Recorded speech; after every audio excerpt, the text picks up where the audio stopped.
Olha, a gente fala agora, a gente conversa com o deputado federal Nicolas Ferreira, do PL de Minas Gerais, a quem eu agradeço pela presença aqui no CNN Arena. Muito obrigado, deputado, pela presença. Boa noite. Boa noite, Leandro. Boa noite a todos os telespectadores aí da CNN. Deputado, o senhor publicou um vídeo esta semana que viralizou, né? Eu recebi o vídeo em vários momentos, né? E ouvi críticas por parte do governo em relação ao seu vídeo. Como é que o senhor explica essa crítica aí? Como é que o senhor recebeu as críticas do governo federal e depois a decisão de revogar a medida? Pelo visto, o governo do PT tem muita dificuldade em lidar com a verdade. Afinal de contas, eu inclusive no vídeo falo que o Pix não será taxado, mas não duvido que possa ser, e mostrei um histórico disso. Como, por exemplo, a promessa da picanha, que até hoje não veio, como, por exemplo, a promessa de não taxar as compras da China, e estão sendo taxadas, e também a promessa da isenção de imposto de renda também não veio. Ou seja, há um histórico do PT, de fato, de enganar as pessoas. O vídeo ultrapassou 220 milhões de visualizações, e isso é muito mais do que um número, Leandro. Isso é uma demonstração fática de que as pessoas estão indignadas com um Estado que só toma dinheiro e não devolve isso para a população em formato de segurança, de saúde, de educação. Pelo contrário, tem aumentado os gastos da presidência, batido recorde, tem feito festas com dinheiro público, como a gente já fez, e principalmente sendo irresponsável com o dinheiro do contribuinte. E por isso que viralizou, porque é verdadeiro. Agora, deputado, autoridades falam que devem abrir um inquérito para poder investigar parlamentares que divulgaram fake news. As autoridades não citam os nomes dos parlamentares. O senhor acredita que pode ser investigado?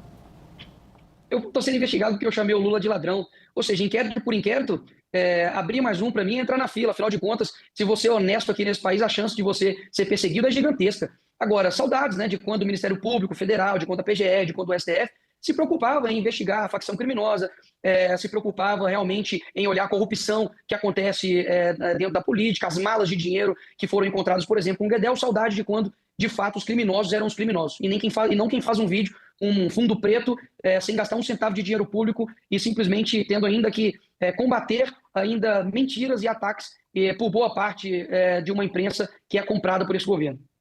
Deputado, o senhor apresentou, se não me falha a memória, o senhor e mais outros dois parlamentares apresentaram um projeto de lei, é isso? E também uma ação do Supremo Tribunal Federal sobre o caso da Receita? Nós estamos elaborando uma ação de controle de constitucionalidade juntamente ao PL Nacional, é uma peça elaborada, mas, visto a revogação, de fato, não perde-se o mérito, né, nesse sentido. Tínhamos também outras PECs, inclusive uma outra PEC, né, que abrange também a questão do Drex, que há um intuito, sim, pelo que a gente está vendo, de algumas pessoas de acabarem, né, com o papel moeda físico, e a gente sabe que isso daí é mais um controle mesmo do Estado, só que todas as ações que iríamos fazer judicial não vai ser necessário mais ser feito, porque de fato agora o Pix, digamos assim, voltou. Você aí, trabalhador informal, entregador de iFood, pedreiro, manicure, trabalhador informal, não mais terá, né, a lupa do governo em cima dos seus gastos. Agora, deputado, o que o senhor acha que aconteceu? Porque houve uma falha, alguns dizem, de comunicação do governo. O próprio governo fala que não, que a oposição que disseminou fake news nas redes sociais, e isso fez com que a população não entendesse o que estava acontecendo. A população ficou em dúvida porque se a informação era de que a Receita Federal iria monitorar a movimentação financeira até R$ 5.000, a população ficou com receio de que caísse na malha fina e no futuro poderia aplicar uma multa da Receita Federal, né? E isso não foi esclarecido. Qual o ponto que o senhor destaca que o governo poderia destacar antes dessa medida? E era fake news, por que revogou? Essa é a pergunta que ninguém consegue responder.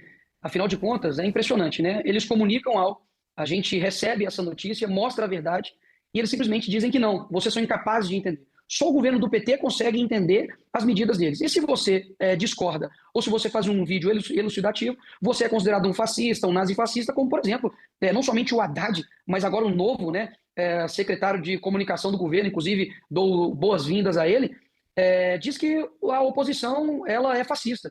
E todo aquele, né, que inclusive está a favor disso ou divulga essas informações também é. Ou seja, se você discorda de mim, você se torna um inimigo. Eu sou o contrário. Eu acredito que a gente precisa concordar e discordar. Deixei muito claro no meu vídeo que não importa se você é de direita, esquerda, centro, isso é uma luta que o Brasil uniu em prol de não ter o governo simplesmente tendo a possibilidade de ter uma lupa no seu dinheiro e, no fim das contas, poder aplicar ali um imposto que não estava sendo aplicado anteriormente. E essas pessoas, lembrando, são pessoas comuns, trabalhadoras, e que se elas não fazem isso, basicamente elas não conseguem sobreviver. Afinal de contas, o Estado brasileiro custa e muito caro.